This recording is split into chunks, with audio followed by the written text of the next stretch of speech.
Hello बच्चों, आज ये pair of linear equation in two variable RD Sharma exercise 3.0।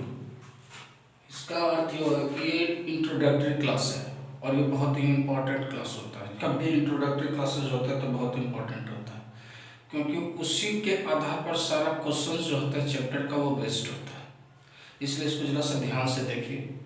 10 minute का टाइम लगेगा, उसके बाद समझ लीजिए कि आपको 1 घंटा का टाइम बचेगा। इसमें हम लोग को नाम जैसा पता चला, पेयर मतलब जोड़ा, मतलब दो। लीनियर का मतलब 1 डिग्री का इक्वेशन होना चाहिए। टू वेरिएबल का मतलब इसमें एक्स और वाई दो को होना चाहिए। यानी इस तरह से कुछ इक्वेशंस हो गए, दो इक्वेशंस हो गए। आपका देख लीजिए, इस तरह से दो इक्वेशन जैसे है, लीनियर पेयर है, पावर सबका 1 है, और दो इक्वेशन 1 और 2 है। इस तरह का इसको हमको सॉल्यूशन देखना है। इसका जो जनरल फॉर्म होता है लीनियर पेयर का इक्वेशन का, जनरलाइज रूप में अगर देखा जाए तो a1x plus b1y plus c1 बराबर 0। उसी तरह से अगर दूसरा इक्वेशन को इस तरह से दूसरा इक्वेशन को कंसीडर करें तो यहाँ हो गया a2x plus b2y plus c2 बराबर 0, जहाँ a1 a2 b1 b2 c1 c2 ये सब जो है कोई न्यूमेरिकल वैल्यू है, 1 2 3 4 5 कुछ ऐसा न्यूमेरिकल वैल्यू होगा। इस तरह का केस जो रहता है वो होता है आपका टू वेरिएबल का इक्वेशंस होता है। अब पेयर है मतलब हमेशा दो के रूप में रहेगा, तब इसको सॉल्यूशन कर सकते हैं। अगर एक दो वेरिएबल दिया हुआ है तो उसका दो इक्वेशन जरूरी है। अगर 3 वेरिएबल दिया हुआ है एक्स वाई जेड, तो इसमें कम से कम 3 इक्वेशन देता है तभी जाके सॉल्व होता है, नहीं तो नहीं सॉल्व होता। इसमें लिखा हुआ the systems of linear equations have either a unique solution और इनफाइनाइट सॉल्यूशंस और नो सॉल्यूशन। कहता है इस तरह से अगर pair of linear equation into variable रहेगा तो इसको जब हम सॉल्व करेंगे तो इसका जो आंसर होगा वो 3 पॉसिबल आंसर हो सकता है। यूनिक सॉल्यूशन मतलब उसका एक जवाब हो, इनफाइनाइट सॉल्यूशन मतलब उसका अनेक जवाब हो, नो सॉल्यूशन इसका अर्थ है कि वो बनेगा ही नहीं, उसका कोई जवाब होगा ही नहीं, एक्स और वाई का वैल्यू ही नहीं निकलेगा। अगर इक्वेशन को सॉल्व कीजिएगा तो कट जाएगा, एक्स और वाई खत्म कर देगा, मतलब ये इक्वेशन ही नहीं रहेगा। ठीक है, इसको on the basis of solution, अगर उसका जवाब के आधार पर कि आपका जवाब कोई का यूनिक आ रहा है, कोई का इनफाइनाइट आ रहा है, कोई का नो सॉल्यूशन आ रहा है, इस आधार पर इक्वेशन को हम दो भाग में बांटते हैं। एक कंसिस्टेंस इक्वेशन, जिसका अगर कोई इक्वेशन कंसिस्टेंस है तो उसका जब आंसर होगा यूनिक होगा या इनफाइनाइट होगा, मतलब या तो उसका एक जवाब होगा या अनेक जवाब होगा कंसिस्टेंस के केस में। इनकंसिस्टेंस रहेगा तो वो जवाब होगा ही नहीं, उसका कोई सॉल्यूशन ही नहीं होगा, नो सॉल्यूशन होगा। अब देखिए कि किस कंडीशन को इनकंसिस्टेंस बोलेंगे, किस कंडीशन को कंसिस्टेंस बोलेंगे। यहाँ कुछ क्वेश्चंस ग्राफ के द्वारा पहले समझा देते हैं। जैसे अगर मान लिया कि ये वर्टिकल लाइन और ये horizontal line, Y O Y dash vertical line, X dash O X जो है हॉरिजॉन्टल लाइन है, ये हमारा ग्राफ के लिए 4 क्वाड्रेंट बना। इन दोनों इक्वेशंस का जो हम लोग का जनरल इक्वेशंस है, इन दोनों इक्वेशंस का अगर ग्राफ बनाए मतलब कोई वैल्यू निकल के आए और दोनों ग्राफ अगर पैरेलल हो जाए, एक्स और वाई का वैल्यू निकालें, दोनों पैरेलल हो जाए, तो इसका अर्थ हो गया कि ये इसका कोई सॉल्यूशन नहीं होगा, इसका कोई सॉल्यूशन होगा ही नहीं, इसका जवाब नहीं निकल पाएगा, एक्स और वाई का वैल्यू नहीं निकल पाएगा।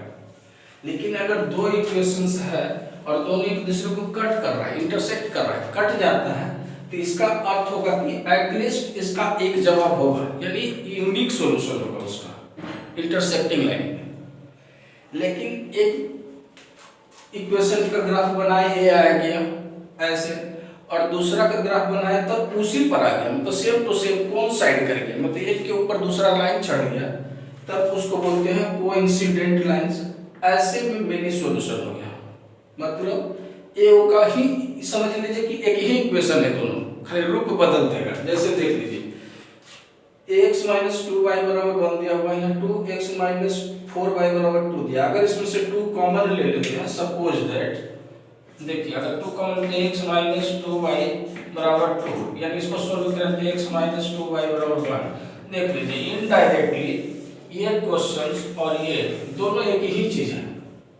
तब ऐसी स्थिति में जो होता है कोइंसिडेंट का केस बनता है और उसका मिनी सॉल्यूशन होता है। इसका मतलब आपके पास एक ही इक्वेशन है, दो इक्वेशन रहता है तब सोल्व होता है एक्स और वाई का। इसमें एक ही इक्वेशन का जब सॉल्यूशन करना रहता है और दो कांस्टेंट वेरिएबल नंबर है, तो ऐसी स्थिति में हम लोग को अपने मर्जी से हीट एंड ट्रायल मेथड का प्रयोग करके अपनी मर्जी से एक्स और वाई का वैल्यू डालते हैं, तो इसीलिए इसको मिनी सॉल्यूशन होता है ग्राफ के माध्यम से। इसका कंडीशंस क्या होगा, किस कंडीशंस के आधार पर ये बनेगा, इसमें 3 कंडीशन का यूज होगा। अब इस कंडीशन के बारे में थोड़ा सा समझ लें। इंटरसेक्टिंग लाइन वही होगा, मतलब आप इक्वेशन को देख करके बता सकते हैं कि इसका जवाब संभव है कि नहीं है, होगा तो ये लाइन कटेगा कि पैरेलल होगा कि कोइंसिडेंट होगा, क्या होगा। तो इसके लिए कंडीशन है कि इंटरसेक्ट करेगा लाइन अगर a1 बटे a2, मतलब ये हो गया इसका पहला इक्वेशन का a1 और दूसरा इक्वेशन का कांस्टेंट टर्म बराबर नहीं होना चाहिए, दूसरा इसको b1 बटे b2 के बराबर नहीं आएगा, तब आपका ये दोनों लाइन कट करेगा। ये वाला देखिए लाइन कट कर जाएगा, देखिए ये बन जाएगा इस ग्राफ ऑटोमेटिकली बन जाएगा अगर ये कंडीशन है तो देख लीजिए इसका है 1/3, 1/2, 3/4, कोई बराबर नहीं हो रहा है। देखिए ये दोनों नहीं ना 1/3 बराबर है 1/-2 के बराबर नहीं है, इसका मतलब इस कंडीशन को ये फुलफिल कर रहा है, इस कंडीशन को फुलफिल कर रहा है तो ये इंटरसेक्टिंग लाइन होगा ही होगा। दूसरा केस देखते हैं कि पैरेलल लाइन कब हो जाएगा दोनों लाइन, जब देखिएगा कि a1 और a2 यानी ये जो है a1 बटे a2 बराबर आ जाए b1 बटे b2, यानी ये वाला बटा और ये वाला बटा दोनों अगर बराबर हो जाए लेकिन ये वाला बराबर नहीं हो, तब ऐसी स्थिति में यानी c1 बटे c2 बराबर ना हो, तो ऐसी स्थिति में ये लाइन पैरेलल हो जाएगा। ये वाला केस जो है पैरेलल का हो जाएगा, पैरेलल हो जाएगा। इसका मतलब है कि इसका जो है सॉल्यूशन देखिए पैरेलल में क्या लिखे हैं, पैरेलल में सॉल्यूशन होगा ही नहीं है, जवाब नहीं होगा, इसका x और y ऑटोमेटिकली कट जाएगा। देख लीजिए 2x + 4y = 10 लिखे हैं, अगर हम इसमें 3 से मल्टीप्लाई कर दें, 3 से मल्टीप्लाई कर दें और इस इक्वेशन में अगर हम लोग 2 से मल्टीप्लाई कर दें, सेम टू सेम x और y का वैल्यू सेम हो जाता है। देखिए 3 दूनी 6, इसको 2 से करेंगे 3 दूनी 6, इसमें 3 × 4 = 12, 6 दूनी 12, दोनों x और y बराबर हो गया, साइन भी सेम है तो साइन बदलेंगे तो कट जाएगा, x और y टोटल कट जाएगा, यानी ये x और y को रिलीज कर खत्म कर देगा। जब x ही y नहीं रहेगा तब ग्राफ में x और y का वैल्यू कहां से लाइएगा, इसलिए बोला जाता है कि अगर इस केस में हो जाएगा तो पैरेलल हो जाएगा और इसका जवाब नहीं होगा।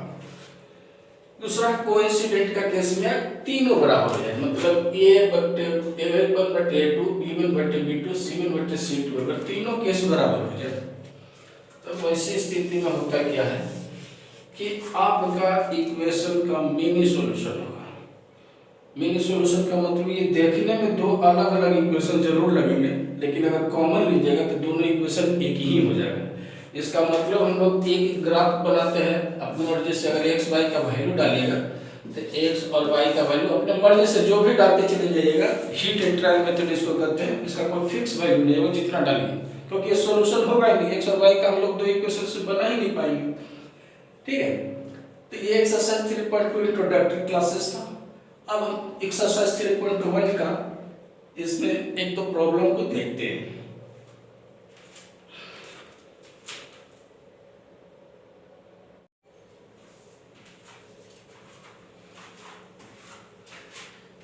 ये एक्सरसाइज 3.1 आरडी सर्वर एक्सरसाइज जब स्टार्ट होगी, इसमें क्वेश्चंस दिया हुआ है, उसके बाद हम बताते हैं क्या करना है।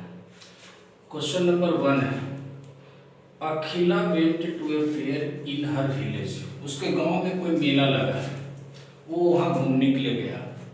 She wanted to enjoy ride on the giant wheel. एक झूला होता है जिस पर वो झूलना चाहता है, एंड प्ले हुपला, एक खेल है जो रिंग होता है और जो खिलाने वाला होता है टेबल पे या किसी चौकी वगैरह पर सामान को रख देता है, रिंग देता है कि उसको फेंकी उस पर फेंक करके जो रिंग के अंदर सामान पूरी तरह से फंस जाता है वह सामान खेलने वाला का हो जाता है। इस तरह के खेल को हुपला बोलते हैं। तो ये दो तरह के खेल खेलती है। कुछ कंडीशन दिया हुआ है, number of times she played hoopla, मतलब जितना बार ये हुपला खेलती है, she is half the number of rides, यानी जितना बार वो झूला झूलती है उसका आधा टाइम, अगर मान लिया कि 10 बार अगर वो राइड करती है तो 5 बार हुपला खेल रही है। She had on the giant wheel each ride cost, अगर एक बार वो व्हील पर राइड करता है तो उसका 3 रुपये टिकट का दाम लगता है, और अगर गेम हुपला खेलती है एक बार अगर रिंग लेता है तो 4 रुपया लगता है, यानी उसका कंडीशन होगी 4 रुपये से कम काम देंगे नहीं, तो 4 रुपया लेता है। इस तरह से वो कुल रुपया जो खेलता है ये दोनों खेल तो 20 रुपया खर्च करता है मेला में। तो इस सिचुएशन को, जैसे ये क्वेश्चन बोल रहा है उस सिचुएशन को आप अलजेब्रिक मतलब इसका एक दो इक्वेशन बना दीजिए और ग्राफिकली, और उस बने हुए इक्वेशन का एक ग्राफ बना करके बताइए कि कैसा ग्राफ होगा, पैरेलल होगा, इंटरसेक्टिंग होगा या कोइंसिडेंट होगा, कैसा होगा। चलिए सबसे पहले तो आपको अलजेब्रिकली इसका इक्वेशन क्रिएट करना होगा, उसके बाद ही कुछ आगे का प्रोसेस होगा। Let Akhila rides on the giant wheel, यानी जो झूला झूल रहा है उस पर मान लिया कि x बार वो चढ़ा, और हुपला जो खेल रहा था वो मान लिया कि y बार खेला। तो कंडीशन अकॉर्डिंग टू क्वेश्चन कह रहा है कि हुपला जितना खेलता है, जितना राइड करता है उसका आधा हुपला खेलता है। तो राइड x था तो उसका हम लोग आधा कर दिए, ये हो गया। इसको सोल्व करेंगे तो x बराबर 2y, इधर चला जाएगा तो x माइनस 2y, ये मेरा पहला इक्वेशन हो गया। अब देखिए एक राइड करता है तो उसको हम लोग को कितना रुपया लगता था, 3 रुपया लगता था। तो x राइड किया है तो उसका 3x हो जाएगा, मतलब एक बार अगर चढ़ता था 3 रुपया लगता है, 2 बार चढ़ता था 6 रुपया, 3 बार चढ़ता था 9 रुपया, इसी तरह से x बार चढ़ेगा तो x गुना हो जाएगा। उसी तरह से हुपला एक बार खेलता है तो 4 रुपया लगता है, 2 बार खेलता है तो 8 रुपया लगता है, 3 बार खेलता है तो 12 रुपया लगता है, 22 बार खेला तो 22 बार, मतलब गुना होते चला जा रहा है। इस तरह से राइड पर 3x और हुपला पर 4y कैसा खर्चा किया, और कुल मिलाकर उसने 20 रुपया ही लेकर के गया था, इसलिए 3x + 4y बराबर 20, ये मेरा दूसरा इक्वेशन हो गया, ये सेकंड इक्वेशन हो गया। इस तरह से हमने दो इक्वेशन 1 और 2 जो बना दिया वो अलजेब्रिकली हो गया, ये अलजेब्रिकली दो इक्वेशन तैयार हो गया, एक क्वेश्चन का जवाब हो गया। दूसरा इसको ग्राफ में रिप्रेजेंट करना है, तो ग्राफ में रिप्रेजेंट करने के लिए इन दोनों को अलग अलग, पहले पुराना वाला जैसे तरीका निकालते थे x और y का वैल्यू एक बना दीजिए, पहला हम फर्स्ट ले लिए x बराबर 2y, और x और y का अपने मर्जी से हीट एंड ट्रायल मेथड से 1 2 3 4 डालिए, जो वैल्यू डालिए छोटा छोटा वैल्यू डालिए, क्योंकि ग्राफ पेपर पर अगर बड़ा है 10 20 50 कर दीजिएगा तो उसका लाइन लिखने में दिक्कत होगा।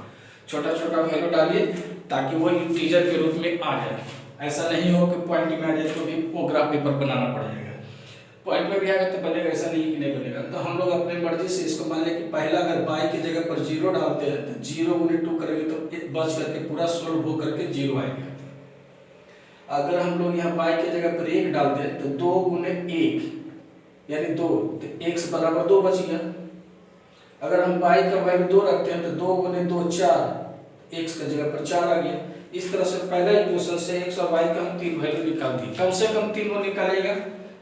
अगर एगो का 3 वो निकल गया है, ज्यादा नहीं निकल रहा है तो दो में तो जल्दी नहीं बनता, लेकिन 3 को निकाल दीजिएगा। दोनों में से एगो कोई 3 को रहेगा तो ये पता चल जाएगा, लेकिन दोनों में दो को निकालिएगा तो दिक्कत हो जाएगा, लेकिन निकाल लीजिएगा, कोशिश कीजिएगा, नहीं तो 2 ऊपर भी बन जाएगा।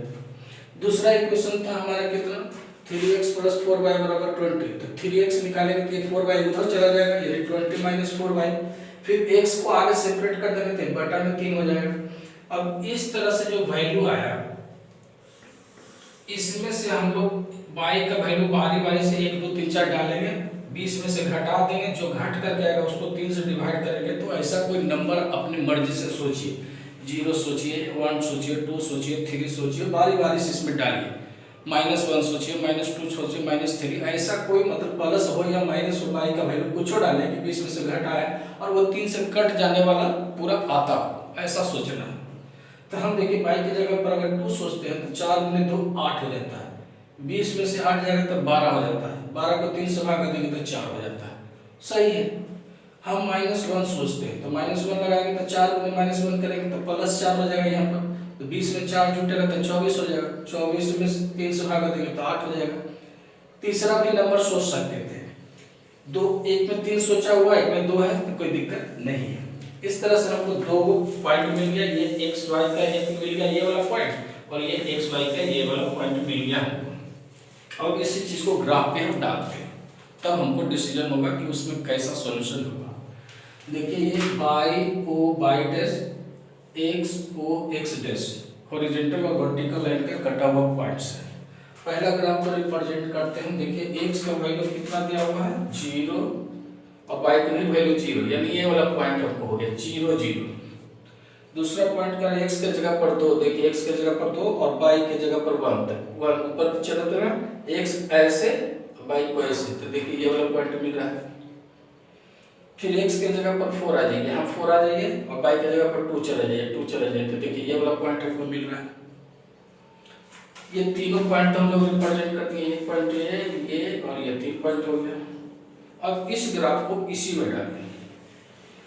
देखिए x का वैल्यू 4 कर रहा है और y का वैल्यू 2 कर रहा है, यानी ये वाला पॉइंट जो पहले का था दूसरे का भी वहीं पर आ गया। फिर x के जगह पर 8 ले लेते हैं, देखिए 8 है और y के जगह पर माइनस है, यानी नीचे आ जाएगा, तो यहाँ पर आ जाएगा। ये दोनों पॉइंट को स्केल से पकड़ के और ये तीनों पॉइंट को स्केल से पकड़ के खींच दीजिए, तो देखिए यहाँ पर ये दोनों कट गया। कट गया का मतलब ये दोनों लाइन इंटरसेक्ट कर गया। इंटरसेक्ट कर गया इसका मतलब है कि इसका एक सॉल्यूशन होगा या यूनिक सॉल्यूशन। एक वन सॉल्यूशन का मतलब यूनिक सॉल्यूशन। इंटरसेक्टिंग लाइन का ग्राफ यही होता है। इस तरह से आप इंटरसेक्टिंग का जो कंडीशन था वो फुलफिल हो गया। अगर चेक करना चाहते हैं इंटरसेक्टिंग का तो देख लीजिए इंटरसेक्टिंग लाइन का कंडीशन। इंटरसेक्टिंग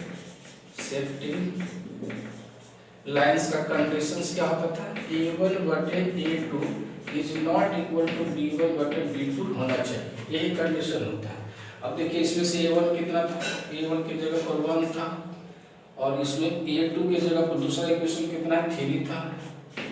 देखिए बराबर नहीं होगा b1, दूसरा है इसको -2 है और b2 कितना है -4 है, -4 है +4 है, कटेंगे तो 1/2 हो गया, यानी 1/3 बराबर नहीं है 1/2 के नेगेटिव में, बराबर नहीं है, बात सही है। तो देख लीजिए इसका मतलब ये इंटरसेक्टिंग को फॉलो कर रहा था।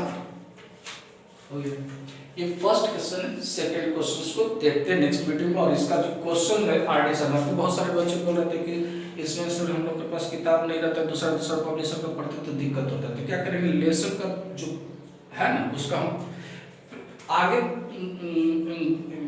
वीडियो के आगे लगा देते हैं फोटो के रूप में।